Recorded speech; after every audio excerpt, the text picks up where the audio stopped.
This is, I think, a thing that we're doing right now as we watch it. What is this team's biggest need? I keep working under this premise, and I'm kind of curious how you view the deadline and this team's assets and how they may go about it. Because I think, like to put a bow on the first point here, I think this is a playoff team. I don't think they have to worry about not making the playoffs. I understand that the National League's jumbled. It's not there's not many teams that really truly stand out one way or the other. But I feel like this team's going to be there. So I think we're all looking at this and saying, okay, farm system, it's not flush with talent. It's not flush with high-end prospects that are going to be able to go out and get you a key piece or three at the deadline. So there's going to be limited resources that you can tap into as you try to make your moves at the deadline. So that's like one thing. And I don't know if that's true or not, but I think that's the way that a lot of people view it. The other thing that I think a lot of us have sort of landed on here at this point is there aren't going to necessarily be that many sellers. Like if you look at how bad the American League has been, and I made this point to your father, we were talking about that the Red Sox is a team that might potentially sell off at the deadline. And I still am working under that assumption. But like as bad as Boston has been this year, they're still within range of a playoff spot. Like they're 4 games out of a wild card spot right now with a plus run differential. And they're 8 games under 500. So, like, how many teams are going to be willing to deal pieces at the deadline, considering that, 23 of the 30 are basically within striking distance of a postseason spot as we have this conversation? And then the third layer of this, and I'll have you tackle it one by one, is so here you are, depending on what night you watch this team, it's they need another starting pitcher. They need another bullpen arm or 2. They need a bat in the outfield. Like right now, as we talk, Aaron Nola was pretty good yesterday. The starting pitching thing doesn't feel like as big of a need because you just watched him throw the ball with some confidence. And then on top of it, they didn't hit yesterday.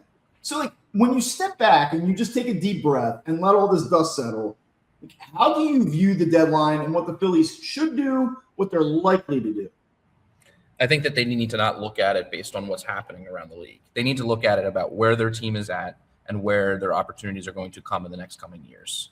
Because, next year, everyone's talking about the CBA, the labor strike and all that, or the lockout as it will be. It won't be a strike. That no matter how you slice it, it's going to be a weird year next year. And that means chaos can reign.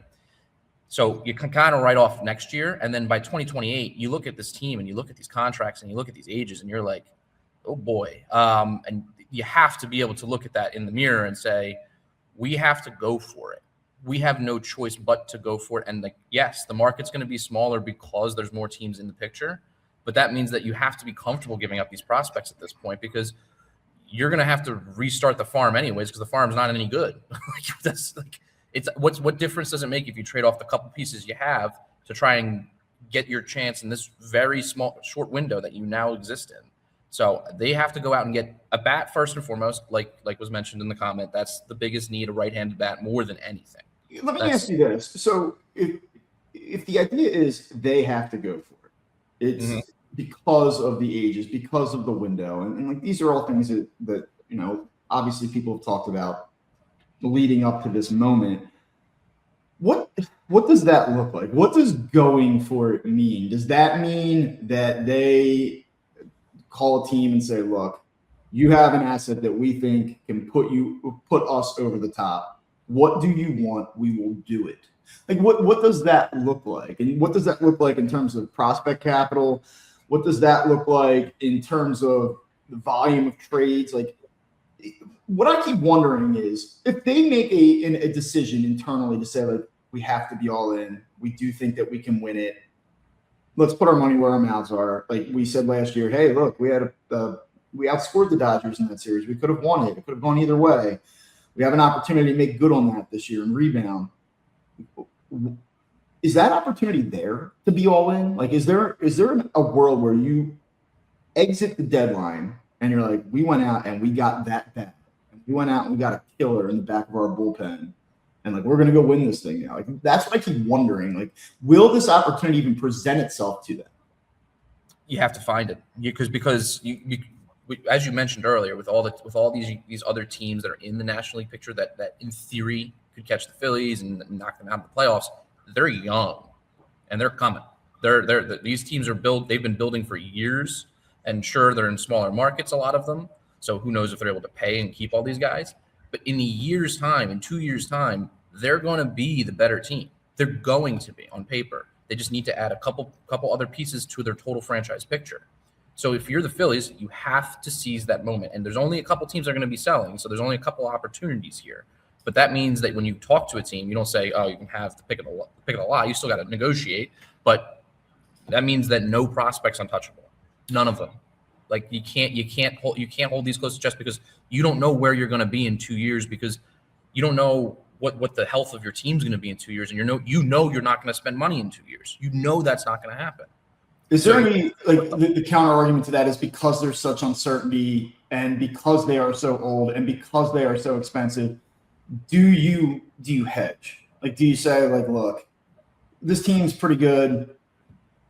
Maybe it can get there on its own. We can go out and add a fringe bullpen arm from the left side, so that way we're not trapping, Jose Alvarado out there in the 8th inning to take out, some premium left-handed hitter. And we think that those 3 starting pitchers can hold up well enough, and maybe we can get 12 outs from Aaron Nola in a playoff series, and we'll just do what we did last year and take a shot. No. So why? You've stated the case for and I'm with you, sure, by the way. I'm not. This isn't even me truly pushing back. But what's the argument against that? And would you be shocked? Let me actually ask you this too. Not only what is the argument against it, but would you be shocked if come April 4th or 5th, whatever it is, I'm sorry, August 4th or 5th, post-trade deadline, that's essentially what they tell us?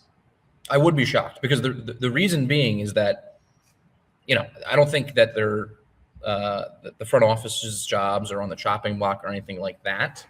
But I feel like there's a sense of urgency that they're kind of feeling a little bit based on how they discuss things in the off season, this past off season, where they need to seize this moment. They've had 5. This is the 5th year of this, so they need to get it right now, because if they don't, if they do the same thing that they've done the past 4 years, make it in the playoffs, get bounced, go into next year without being able to do anything in the offseason, because they're not going to be able to do anything in the offseason except, maybe change third base, whatever. They're going to sit there and be whether they still have their job or not. I'm assuming they will. I don't think there's bad blood in that terms, but they're going to sit there and worry about their legacy, because they always talk about their legacy. Yeah. So there's this internal feeling that is existing in that front office that they have to win a World Series. So if that's the case, this is their best shot left. That you got to fire that bullet. You can't sit there and be like, let me just keep this in the chamber just in case we can maybe win without this bullet, and then hope that something breaks in the next 2 years here that you can have this great big prospect bring up, which is not going to happen. There's just the numbers aren't there. The structural building isn't there for them to win any other time than right now. And that front office knows that at this point.